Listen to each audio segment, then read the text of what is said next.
художников. В подмосковном городе Гжеле открылась выставка заслуженного художника России, известного скульптора Ольги Степановны Скупченко. В 60-е годы вместе со своим супругом, якутским поэтом Гавриилом Вишняковым, она объездила всю Якутию. И эти воспоминания послужили вдохновением для создания картин и скульптур, посвященных Северу. Сегодня ее работы украшают экспозиции в музеях и частных коллекциях по всему миру. Ольга Скупченко-младшая – почти полная тезка матери, знаменитого российского художника и скульптора Ольги Скупченко-старшей. В декабре прошлого года ей бы исполнилось 100 лет. В честь этой даты дочь и решила организовать выставку. Знаменитая художница была признанным мастером. Именно ее работу Хрущев выбрал в качестве подарка для королевы Британии. Она создавала портреты советских артистов, военных, писателей. Но особое место в ее творчестве занимает тема Якутии. Огромную роль сыграл удивительный брак, человеческий, творческий, с поэтом Балом Хабарыысом Гавриилом Вешняковым. Удивительная история любви и жизни. И Бал Хабарыыс провез Ольгу, свою любимую, по всей Якутии, все показал.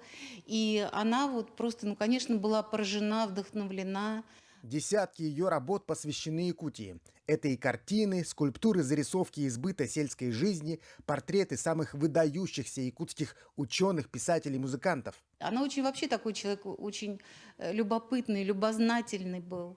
И вот эти, сами люди, вот это олени, тундра, река, больше всего ее поразили Ленские столбы. Ну, это, конечно, потому что скульптура в камне, которая просто, природа создает. Река Лена мощная. Она, конечно, она всю жизнь об этом говорила. Временная экспозиция открылась в городе Гжель, где начинала свой творческий путь сама скульптор. В местный музейно-выставочный центр «Дом Салтыкова» приходят не только здешние жители, но и туристы из других регионов. Для средней полосы Якутия – это экзотика.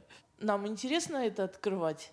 Хотя Якутия, в принципе, Гжель сине-белая и страна снегов, да, такой ассоциация. И я удивляюсь, у нас в творчестве художников темы оленей и именно якутов не было. Но сейчас, думаю, люди посмотрят, тоже захотят что-то слепить. После экспозиции в Гжеле эту выставку уже ждут в другой галерее, московской, где произведения Ольги Скупченко смогут оценить жители и гости столицы. Максим Кардозо, Джур Березкин.